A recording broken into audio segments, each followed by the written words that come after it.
Pak, untuk AR jangan seenaknya sendiri kalau penerbitin SP2DK.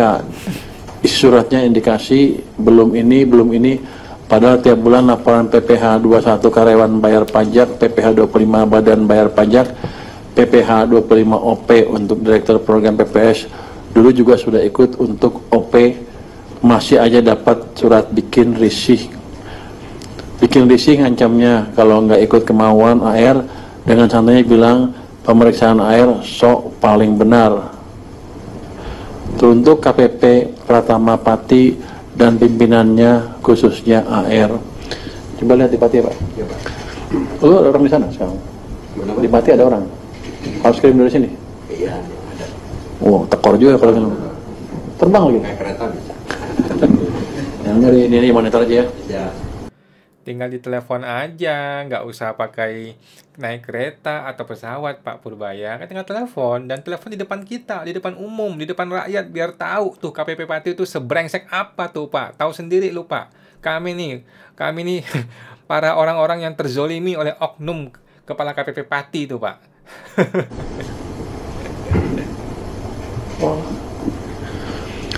Halo Min, kalau boleh usul di Semarang ada pengawal pegawai pajak yang main kotor Min. Perusahaan saya disuruh bayar 300 juta tahun ini, tolong ditindaklanjuti. Padahal perusahaan saya taat pajak, tapi pegawai pajak tersebut bilang kami tidak taat pajak. Pegawai mencari-cari kesalahan kami. Follow up ya. Ini ada. Ya, gimana follow up-nya? Telepon aja Pak langsung Pak. On the spot telepon Pak. Jangan follow up Pak Purbaya. Follow up jadinya apa? Jadinya tai kalau di follow up begitu. Begitu follow up, masuklah proses birokrasi. Begitu masuk proses birokrasi, nggak kelar ini barang. Bapak telepon langsung di depan muka kita semua nih Pak. Kepala KPP siapa? Itu Semarang ya? Semarang kepala KPP atau Kanwil? Telepon langsung Pak. Di sana Pak. Biar tahu Pak, bagaimana cara kerja oknum Pak. Langsung Pak telepon, biar tahu, biar rakyat itu bisa melihat lu tuh betul-betul kerja. Jangan follow up mah jadi tahi semuanya Pak. Nggak ada yang beres Pak. Di follow up, orang yang follow up aja sama mereka, gimana mau hantam sesama mereka, pasti saling melindungi lah. Ada semua nih ininya, nanti di follow up dengan itu. Berarti memang ada ya, masih ada begitu ya. Masih ada begitu. Orang di samping lu tuh Pak. Orang di samping lu itu pelakunya Pak. Aduh, maksudnya jin yang di samping dia, Konoha teman-teman ya. Warga jin Konoha maksud gue ya, bukan si Bapak ini, bukan ya. Nanti kita cek. Aduh, Pak Purbaya mau menyelesaikan suatu masalah di mana masalah itu ditimbulkan oleh orang-orang yang ada di sekeliling dia, di samping kiri, samping kanan, itulah oknumnya, itulah pelakunya, dan dia maunya orang-orang itu memberesin masalah yang mereka ciptakan sendiri. Orang bodoh kata Albert Einstein, begitu caranya ya. Oke. Nih, gue laporkan ya ke Pak Purbaya nih. Ini Senin tanggal 27 Oktober ya, bukan tanggal 28. Sudah hari ke-13. Setiap hari gue bikin minimal satu laporan kepada lapor Pak Purbaya ya. Hari ini gue lapor kepada KPP Pati, Kepala KPP Pati nih ya, sama tim pemeriksaan Kepala KPP Pati. Memeriksa orang sembarangan, tidak ada dasar bukti apapun yang menyatakan WP bersalah, hanya mencari-cari kesalahan WP. Ketika diminta data pun tidak mau memberikan. Jadi apa dasar kami terjadi pemeriksaan WP ini nggak jelas sampai hari ini ya. Tidak mau berkomunikasi dengan kuasa konsultan pajak dari WP, mau ketemu gua nggak berani, nggak mau gitu ya. Mengintimidasi dan menguntit wajib pajak seolah-olah kayak teroris. Ini WP udah kayak teroris, dikuntit, diliatin gitu loh sampai ke tempat usahanya gitu. Ngapain ini AR sama pemeriksa pajak? Menaikkan ke pemeriksaan bukper. Padahal pemeriksaan lapangan tidak menemukan kesalahan apapun. Belum ada kesalahan apapun di pemeriksaan lapangan, tiba-tiba naik ke pemeriksaan bukper. Ini namanya orang bangsat, namanya Pak Purbaya ya. Tolong dong Pak, gimana? KPP Pati nih Pak. Ketika digugat ke pengadilan, Kepala KPP membuat surat kuasa yang menyalahi prosedur hukum. Makin kacau nih Kepala KPP Pati ini ya. Kacau. Lanjut. Ini chatting orang ke gue ya. Klien saya dapat SP2DK nih secara laporan pajak, SP semua oke dan sesuai. Memang asetnya banyak dan sudah ikut TAPPS. Tapi AR ngancam minta rekening koran atau mau naik ke pemeriksaan. WP keberatan. Akhirnya bayar aja deh sesuai angka yang diminta AR. All in semuanya beres ya teman-teman ya. Nasib. Ya Pak Purbaya gimana? Pak Purbaya mau dengar nggak kisah-kisah rakyat jelata kayak kita ini ya? Pria asal Medan diduga tidak terima saat diduga pegawai pajak asyik makan dan minum di jam kerja ya di kawasan Mall Manhattan. Pria ini unggah videonya di media sosial dan tak lupa tag Menkeu Purbaya. Mantap. Halo Pak Purbaya, lihat nih kelakuan pegawai Bapak di Kemenkeu RI Sumut. Jadi DJP itu, gue nggak tahu deh, ini DJP atau Bea Cukai ya. Di otak mereka itu cuma satu, duit. Gitu ya. Kalau duitnya tercapai, maka semua pelanggaran prosedur, pelanggaran hukum nggak dilihat. Gitu loh. Tetapi kalau duitnya nggak tercapai, penerimaan negara nggak tercapai, wah ngamuk-ngamuk tuh si menteri sama si DJP-nya tuh ya, Pak Dirjennya. Nah, jadi patokan yang dibikin oleh Sri Mulyani sama si Suryo Utomo, patokannya itu duit gitu loh. Kalau duitnya tercapai, penerimaan negara tercapai, ya udah semua kesalahan, semua pelanggaran prosedur, semua pelanggaran hukum diampuni semua, nggak diproses semuanya ya. Sekarang Pak Purbaya mau proses nih pelanggaran hukum. Kalau mau diproses, nanti penerimaan negara turun, Pak. Bagaimana, Pak? Bapak siap nggak? Apakah Pak Purbaya berani menerima konsekuensi penerimaan pajak turun ketika dia mulai membasmi-basmi para oknum-oknum pajak ini? Ya, tidak mudah ya menurut gue ya. Oke, lanjut.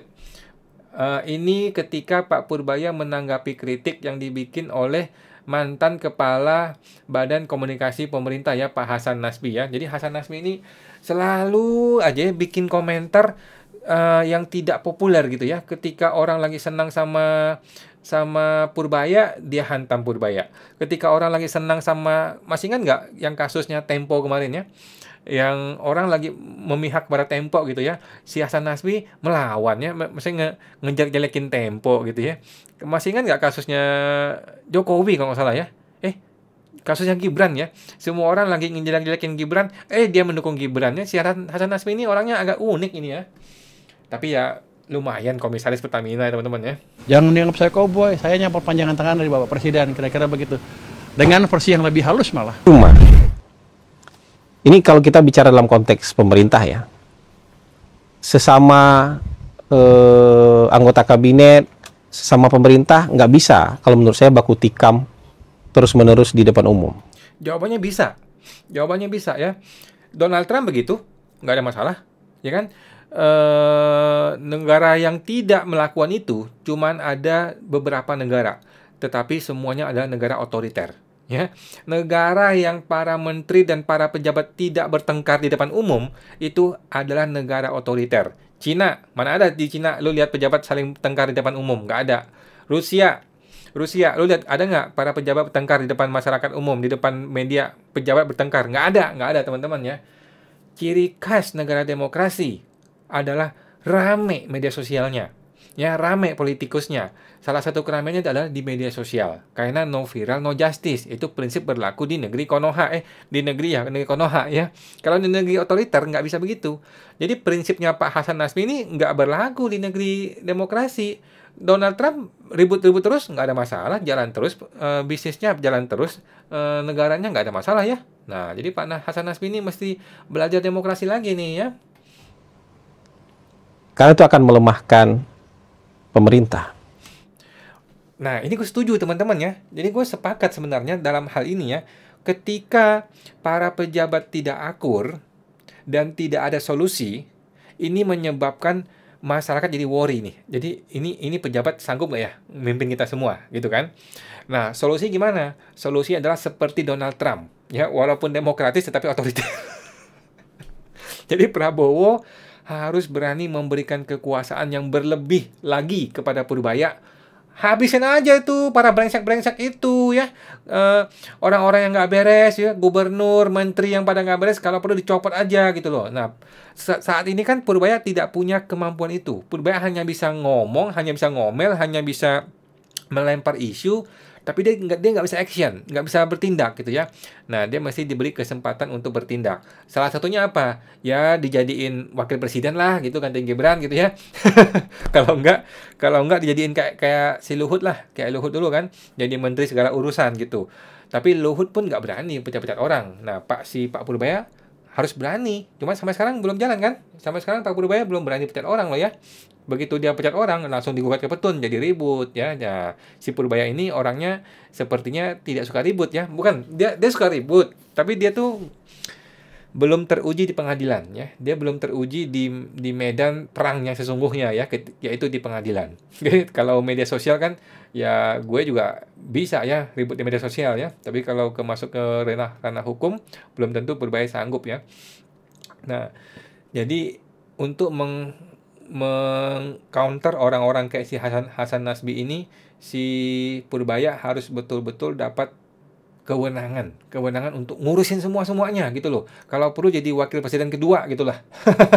Kalau Gibran nggak mau turun, ya udah wakil presiden kedua lah, wapres kedua gitu. Biar bisa tempeleng-tempelengin orang-orang ini, pada orang-orang nggak beres ini gitu loh. Kita kalau mau baku tikam di ruang tertutup. Lah, kenapa masih ruang tertutup? Kenapa? Kan lu makan uang rakyat, bos. Ya, lu makan uang rakyat. Kami mau tahu apa yang terjadi. Memang nggak boleh. Boleh dong, ya kan? Kalau lu mau private gituan ya di kantor private aja, jangan di ruang publik. Maksudnya jangan jadi pejabat publik gitu loh. Kalau jadi pejabat publik, semua kebijakannya kami boleh tahu. Termasuk ketika lu ribut-ribut, kami boleh tahu. Itulah ciri khas negara demokrasi, bos. Ya, gimana sih Hasan? Pemerintah kelihatan nggak solid, pemerintah kelihatan gampang untuk dipecah belah. Ini betul, gue sepakat gitu. Tapi kan solusinya bukanlah dengan bicara diam-diam di bawah meja, enggak. Solusinya bukan dengan bicara santai-santai di ruang tertutup, bukan. Solusinya adalah orang yang nggak beres ditempeleng aja, ditendang, buang ke laut, ya. Orang yang benar dipertahankan. Nah, Purbaya harus dikasih kewenangan tersebut oleh Pak Prabowo. Berani nggak Prabowo kasih kewenangan itu ke Pak Purbaya? Nanti Pak Purbaya terlalu populer, nanti musuhan sama Prabowo gimana? Nah, Gampang untuk diadu domba. Yang tiang penopang pemerintah ini nanti gampang digergaji. Kenapa? Supply aja ke Pak Purbaya terus, interview aja dia terus gitu. Hari ini si A kena setrum, besok si B kena sengat, besok si C kena bakar gitu. Besok si D kena setrap gitu ya. Tapi kan kalau lama-lama dibiarkan kayak gitu, nah pemerintah ini akan saling baku tikam satu sama lain kan di depan publik. gue setuju teman-teman ya, gue sepakat. Jadi supaya nggak saling tikam gimana? Ya seperti Donald Trump gitu loh. Kalau lu nggak senang, lu punya kebijakan orang ini nggak bisa ngikutin arah lu tendang gitu loh. Nah, saat ini kan Purbaya belum punya kewenangan tersebut dan dia harus dapat kewenangan itu. Kalau dia nggak dapat kewenangan itu, dia yang ditendang. Kan kita nggak mau dong Pak Purbaya ditendang dong. Kita maunya Pak Purbaya yang buang-buangin orang-orang ini kan. Dimulai dari mana? Dimulai dari jajaran Kementerian Keuangan. Semua eselon 1 dibuang semua. Eselon 2 buang semua. Ganti orang baru yang benar. Orang baru yang profesional yang betul-betul bisa kerja. Begitu Pak Purbaya. Begitulah caranya mendatangkan kepercayaan dari rakyat, Pak. Oke. Nah, apakah berani dia pecat eselon 1? Waduh. Oh, ini Hasan Nasbi yang tadi ya. Teman-teman nggak nonton langsung ya. Langsung dari sini ya, dari Fakta Indo ya. Dia adalah komisaris PT Pertamina ya. Lumayan jadi buzzer berapa tahun dapat juga komisaris Pertamina ya. Gila lu berapa duit gajinya? Lumayan Pak Hasan Nasbi ya. Luar biasa ya. Oke. Tapi teman-teman nonton sendiri ya. Ini interview mungkin lebih lengkapnya. Oke. Ini adalah Pak Misbakum ya. Pak Misbakum itu ketua Komisi 11 DPR RI yang ngurusin Kementerian Keuangan. Dia ini mantan pegawai DJP ini orang ini nih ya. Kalau nggak salah ya. Saya baru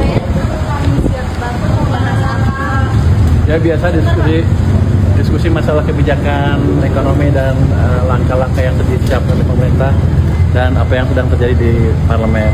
Tapi yang paling penting adalah itu kan di media banyak keributan, katanya sama Pak Bismakun ribut, padahal nggak pernah ribut apa-apa.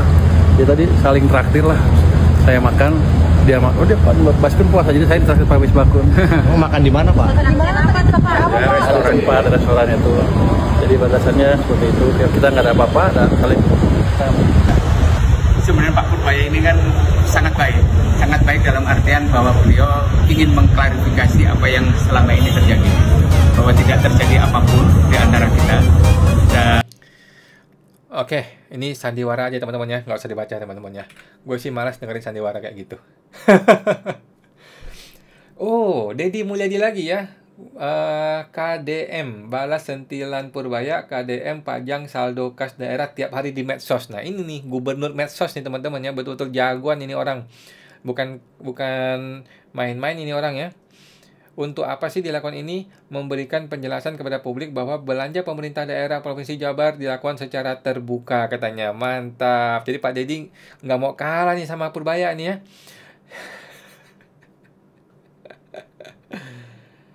Aduh, nggak penting banget Pak KDM. Nggak penting banget Pak. KDM dulunya respect, sekarang jadi unrespect kalau apa-apa dibikin konten terus dan dibikin riweuh. Pak Purbaya hanya menyampaikan kapasitasnya sebagai Menkeu dan menyoroti uang kas mengendap. Datanya dari BI. Tinggal konfrontasi ke BI, bukan ke Pak Purbaya. Dia punya urusan lebih penting Tapi kenapa Pak tiap kali dapat tenda dari pemerintah selalu tempo bisa 3 bahkan sampai 1 tahun baru pencairan? Padahal anggaran udah pasti ada, kenapa molor segitu lama? Ayo lo Pak KDM, ayo lo. Itu karena didepositkan dulu, main bunga semua, makanya sekarang dibongkar Pak Purbaya, mampus.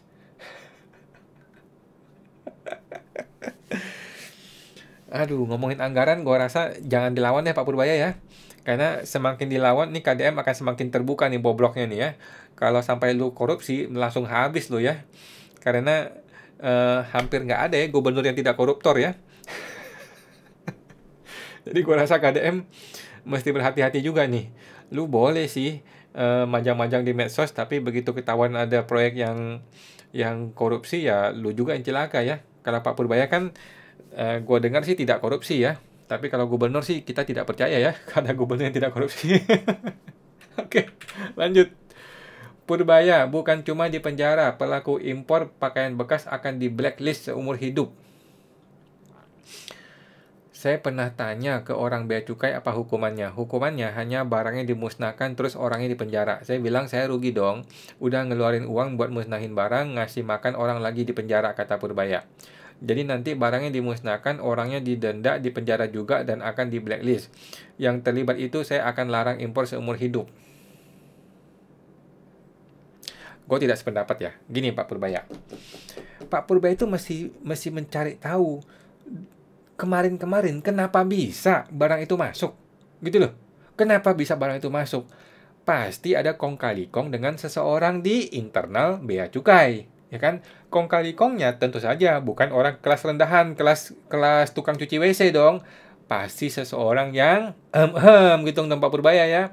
Jadi lu kalau mau blacklist pengusahanya, lu juga harus blacklist si pegawainya. Kalau pegawainya tidak di blacklist, pengusahanya blacklist, kan orang bodoh. Dia udah bodoh namanya begitu ya. Jadi ketika lu memblacklist orang ataupun mempenjarain orang, apakah prakteknya jadi hilang? Jawabannya tidak. Prakteknya tetap berjalan, cuman ganti pemain, ganti orang, ganti jalur gitu loh. Jadi Pak Purbaya ini kalau mau ngeberesin satu masalah, mesti beresin sampai ke akar masalahnya Pak. Akar masalahnya itu satu, kebijakan. Kebijakannya nggak jelas, ada ketidakpastian hukum. Yang kedua, pelaksanaan kebijakannya dong. Nah, tapi kan bagaimana ceritanya? Ada hukum tapi nggak dilaksanakan. Gampang Pak, pasang kamera Pak di semua pegawai bea cukai Pak, selesai urusannya. Itu pasang kamera, selesai. Yang ketiga, lu pernah ngomong nggak sama si importer ini? Bagaimana sih solusi buat negara kita? Mari kita sama-sama bicara, kita bikin solusi buat negara kita. Pernah nggak Pak Purbaya ngomong gitu sama para pengusaha? Gitu loh Pak, yang kita tunggu tuh gitu Pak. Oke? Jangan cuma penjarain orang. Lu penjarain orang, yaitu itu berapa orang yang bisa kehilangan nafkah gara-gara itu? Ya kan? Ekonomi bukannya tumbuh, malah menimbulkan ketakutan. Mending Bapak cari mereka, para pengusaha ini, ngomong baik-baik bagaimana solusinya kita bangun negara ini sama-sama. Begitu loh.